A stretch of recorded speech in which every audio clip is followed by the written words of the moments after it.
Sabi ko, the appointing authority of the Undersecretary of the Department of Education is, sabi ni Joel Chua, the DepEd Secretary. Sabi ko, no!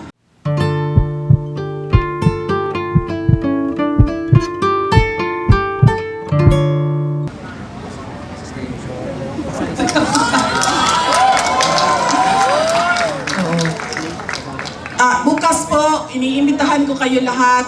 Doon na naman po ako sa distrito ni si Joel Chua na.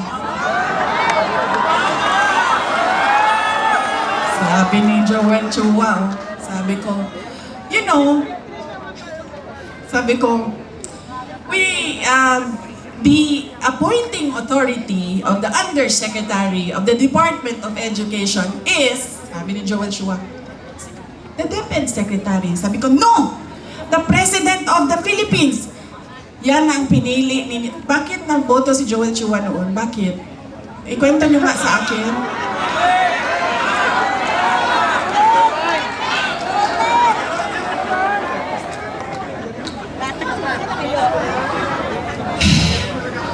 Saan kayo nakahanap ng abogado na hindi niya alam kung sino ang nag-a-appoint ng undersecretary ng isang departamento?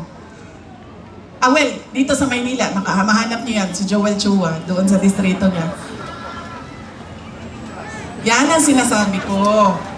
Dahil inendorso ng sikat at magaling na mayor, hindi niyo na inisip, tama ba na iboto ko itong tao na ito? Mukha yan ng distrito ninyo. Yan ang magsasalita para sa inyong lahat. Kaya siguraduhin ninyo maganda ang boses, may nalalaman, at may sinasabi ang inyong mga kandidato at mga leader. Dahil yan, muna inyong garbo dinhi sa inyong distrito. Yan ang pride ng inyong distrito, ng inyong syudad. Mga kababayan, ang lahat ng ginagawa natin ay para sa Diyos, sa bayan, at sa bawat pamilyang Pilipino. Syukran.